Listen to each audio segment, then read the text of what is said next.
बहुत बहुत स्वागत है दोस्तों आप सभी का। आज की ये वीडियो बहुत ज्यादा इंपॉर्टेंट होने वाली है। एक बहुत बड़ी खुशखबरी है क्लास 11th के बच्चों के लिए, 9th के बच्चों के लिए, इवन थर्ड से लेके 8th के बच्चों के लिए। ठीक है, स्पेशली हम 11th और 9th पे फोकस करने वाले हैं। ओके, तो बेसिकली हुआ क्या है कि आज यानी कि 20 जनवरी 2023 को फाइनली डीओई की तरफ से आपके जो एनुअल के एग्जाम होने वाले हैं, आपके फाइनल के जो एग्जाम होने वाले हैं 2022-23 के सेशन के लिए, इसकी जो ऑफिशियली डेट शीट है बच्चों, वो यहाँ पे रिलीज कर दी गई है। जी हाँ, आज आपकी जो डेट शीट है वो यहाँ पे आ चुकी है। ठीक है ना, और एक एक करके हम पूरी डेट शीट का एनालिसिस करने वाले हैं 9th और 11th के बच्चों की। ओके, चलिए देखते हैं। तो देखो, आपकी जो डेट शीट है वो बेसिकली दो पार्ट में आई है। ठीक है, एक है मॉर्निंग के बच्चों के लिए और एक है इवनिंग के बच्चों के लिए। तो बच्चे मॉर्निंग वाले जो है उनके लिए मैंने वीडियो ऑलरेडी अपलोड की हुई है। आप यहाँ पे आई बटन में लिंक देख सकते हैं, वहां पे जाके देख लेना, या फिर डिस्क्रिप्शन बॉक्स में आपको उसका लिंक मिल जाएगा। ठीक है, बेसिकली इस वीडियो में हम जो इवनिंग शिफ्ट के बच्चे हैं उनके लिए बात करेंगे। ओके, तो देखो, आपकी जो टाइमिंग है इवनिंग शिफ्ट के बच्चों की थर्ड से लेके 8 की, ये टाइमिंग है 2:30 से 5 की, क्योंकि इनका पेपर कितने घंटे का होता है? 2.5 घंटे का। ठीक है, और जो 9th और 11th के पेपर है वो 3 घंटे का होता है, इसलिए टाइमिंग कितनी है? 2:30 से 5:30 है। तो ये टाइमिंग का फंडा कंप्लीट हो गया आपका कि टाइमिंग किस कैसी कैसी रहने वाली है। और एक चीज मैं आपको बता देता हूँ, जो बच्चे मॉर्निंग शिफ्ट वाले हैं ना, वो इस डेट शीट को देख रहे हैं, तो आप ना एक चीज यहाँ पे ये अज्यूम कर लेना कि जिस दिन इवनिंग शिफ्ट का पेपर है ना, उससे ठीक एक दिन पहले आपका पेपर है। जैसे पहला इवनिंग शिफ्ट का जो पेपर है वो है 16 तारीख को, तो पहला पेपर आपका हो जाएगा 15 तारीख को, जैसे डेट शीट में मैंने ऑलरेडी आपको बताया हुआ है। ओके, वेल, इवनिंग शिफ्ट के बच्चे बड़े ध्यान से देखें। तो पहला जो आपका पेपर है बच्चों, वो है 16 फरवरी को। ठीक है, 16 फरवरी 2023 को, जो कि है फिजिक्स या फिर कह सकते हो पॉलिटिकल साइंस। ओके बच्चों, और 9th के बच्चों के लिए नेचुरल साइंस। तो यानी कि पहला पेपर आपका बहुत ही इंटरेस्टिंग होने वाला है, बहुत ही मजा आएगा इस पेपर में। ओके, दूसरा पेपर है बच्चों 20 फरवरी 2023 को। ठीक है, यहाँ पे जो है आपका दूसरा पेपर है इंग्लिश का। मैं एक चीज बताऊं कि मॉर्निंग शिफ्ट के जो बच्चे हैं ना, उनके लिए इंग्लिश में मात्र एक दिन का टाइम मिला है, लेकिन आपके लिए 3 दिन का टाइम मिल गया। पता है कैसे?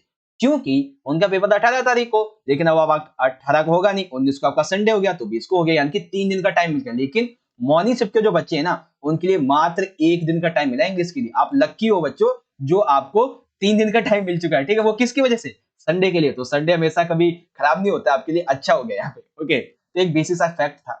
बाकी आगे देखते हैं कि फिजिकल का आपका जो पेपर है, ठीक है ना, अभी खुश होने की जरूरत नहीं है, इंग्लिश में टाइम मिल गया। तो फिजिकल के पेपर में आपका टाइमिंग हो चुका है कम।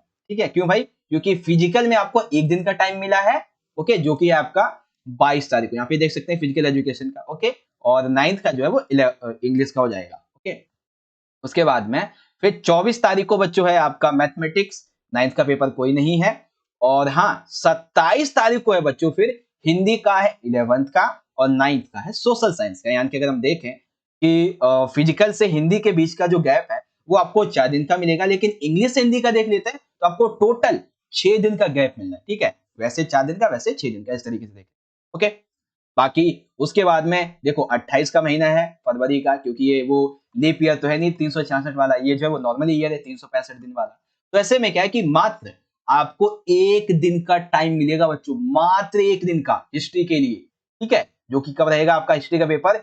1 मार्च 2023 को। ठीक है, अकाउंटेंसी, केमिस्ट्री और हिस्ट्री का पेपर हो जाएगा। यानी कि देखो, अभी तक जो मुझे एक चीज गलत लगी वो यही कि हिस्ट्री के पेपर के लिए मात्र आपको कितने दिन का टाइम मिला? मात्र एक दिन का टाइम मिला, जबकि जो गर्ल्स हैं यानी कि जो मॉर्निंग शिफ्ट के बच्चे, उनको 2 दिन का टाइम मिला है बेसिकली। ठीक है, तो ये चीज यहाँ पे आप नोटिस जरूर करना। उसके बाद में आपका 3 मार्च को पेपर है सोशोलॉजी का, और 9th का पेपर है मैथ का 3 मार्च। ओके, और उसके बाद में देखो, इकोनॉमिक्स के पेपर के लिए आपको बहुत अच्छा टाइम मिल चुका है, क्योंकि 8 तारीख यानी कि 8 मार्च 2023 को 11th के बच्चों का इकोनॉमिक्स का पेपर, और हिंदी का है 9th का। ठीक है ना, तो इको के पेपर के लिए जिसके पास में हिस्ट्री का है, उसके लिए इको के पेपर के लिए कितना टाइम है? पूरे एक वीक का टाइम है। तो बहुत अच्छी बात है। सोशोलॉजी मोस्टली कम बच्चों के पास होता भी, लेकिन जिसके पास है उसके लिए काफी टाइम है, 5 दिन का इवन है। ओके, देन उसके बाद 10 मार्च को है जो है वो आपका बिजनेस स्टडी आ जाएगा, और 9th का जो है संस्कृत, पंजाबी और उर्दू भी आ जाएगा। ठीक है ना, तो 9th का जो पेपर था वो 16 को शुरू होगा, और एंड कब हो जाएगा? 10 तारीख को एंड हो जाएगा। और जो मॉर्निंग के थे उनका 15 से 9 को हो जाएगा, ये चीज थी। ओके, बाकी आगे देख लेते हैं। तो आगे जो है बच्चों वो 14 तारीख को आपका ज्योग्राफी का पेपर आ जाएगा 11th का, और 16 तारीख को आपका होम साइंस, एंड लास्ट है 18 तारीख को संस्कृत को। ओके बच्चों, तो ये है आपका फाइनली पूरा का पूरा डेट शीट जो मैंने आपको बता दिया। बस इसमें मुझे 2 पेपर ऐसे लगे जिनके लिए आपको टाइमिंग कम दिया गया है, जिसमें पहला पेपर आ जाता है बच्चों आपका फिजिकल का मात्र 1 दिन। इसमें कम से कम आपको 3 दिन का टाइम तो मिलना चाहिए, कम से कम 3 दिन।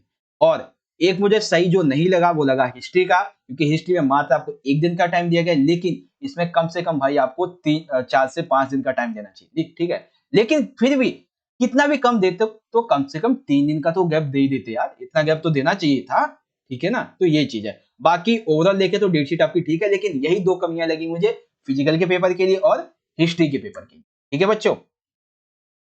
ये थी आपकी डेट शीट। तो अब हम बात कर लेते हैं कि हम अपनी तरफ से आपके लिए क्या एफर्ट्स यहाँ पे लगाने वाले। तो देखो, मैं आपके लिए ऑलरेडी इंपॉर्टेंट जो क्वेश्चंस है उसकी सीरीज यहाँ पे चला चुका हूं पॉलिटिकल साइंस की, और बहुत ही जल्द मैं आपके लिए 5+ जो सैंपल पेपर है उसकी सीरीज भी लेके आने वाला हूं, ठीक है। 5+ सैंपल क्वेश्चन पेपर की सीरीज लेके आने वाला हूं, जिसमें हम बहुत अच्छे तरीके से सारे क्वेश्चन पेपर को अच्छे तरीके से सॉल्व करेंगे। हर एक, जैसे कि पॉलिटिकल है तो 5 सैंपल पेपर है, 5 सैंपल पेपर आपको इसके करवा दूंगा। इंग्लिश है तो 3 से 4 सैंपल पेपर आपके इसके करवा दूंगा। फिजिकल है तो 5 सैंपल पेपर इसके भी, हिंदी के 5 सैंपल पेपर, हिस्ट्री के भी, और इसी तरीके से हर एक सब्जेक्ट के सैंपल पेपर आपको करवाऊंगा, कम से भी कम 5।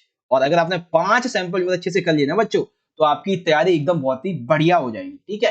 क्योंकि ये वे क्वेश्चन होंगे जो ऑलरेडी आपसे प्रीवियस ईयर के, जो आपसे पहले के बच्चे हैं ना, उन्होंने पढ़े होंगे, उनके टाइम पे जो क्वेश्चन आएंगे ना, उनको हम डिस्कस करेंगे बहुत अच्छी तरीके से। तो इसके लिए आपको करना क्या है, इसके लिए सिंपल सा आपको ये करना है कि आपको जाना है हमारे चैनल पे, ठीक है, और यहाँ पे सब्सक्राइब कर लेना है इस चीज को। बाकी यहाँ पे आप चैनल के जब नीचे आओगे ना थोड़ा सा होम पे, तो यहाँ पे आपको क्लास 11 के लिए बहुत ही इंपॉर्टेंट प्लेलिस्ट मिल जाएंगी, जैसे कि इंग्लिश के इंपॉर्टेंट क्वेश्चन, पॉलिटिकल के इंपॉर्टेंट क्वेश्चन, हिस्ट्री के, ठीक है ना, और हिंदी, हर एक सब्जेक्ट का, ज्योग्राफी तक का आपको इंपॉर्टेंट क्वेश्चन देखने को मिल जाएगा बच्चों। और अभी के टाइम पे आप देखेंगे तो मैं पॉलिटिकल साइंस के लिए आपके लिए सीरीज चला रखी इंपॉर्टेंट क्वेश्चन आंसर की, तो आप इसको आके ज्वाइन करें और हर एक वीडियो को अच्छे से जरूर समझें, ठीक है बच्चों। तो ये आपकी जो डेट शीट थी वो मैंने देख ली। अभी देखिए मॉर्निंग की ऑलरेडी मैंने अपलोड कर रखी है। ओके बच्चों, तो आपको आपकी जो डेट शीट है वो अच्छी तरीके से आई होप समझ में आ चुकी होगी। अब आप एकदम से तैयारी करने में लग जाओ, क्योंकि अब आपके लिए टाइम बहुत ही कम बचा है। क्योंकि आज से अगर हम देखें तो टाइम अराउंड आपके पास मात्र बचा है 15 दिन का, क्योंकि 20 जनवरी हो ही चुकी है, 2 दिन फरवरी वैसे कम हो जाते हैं, ठीक है ना। तो ये चीज यहाँ पे आ जाती है, मतलब वो तो फरवरी फरवरी तो आपके खैर पेपर ही है। इट मीन्स कि आपका जो मेनली एग्जाम है वो, उसके लिए मात्र आपके पास 25 से 28 दिन बचे हुए, इतना आप याद रखें, ठीक है ना। तो ये चीज है, अब आप अच्छे से तैयारी करना शुरू कर दो, और हम भी अपनी तरफ से पूरी कोशिश आपके लिए करने वाले। ओके बच्चों, मिलेंगे वीडियोस में, तब तक के लिए पढ़ते रहिए, अपना ख्याल रखिए। धन्यवाद, जय हिंद, वंदे मातरम।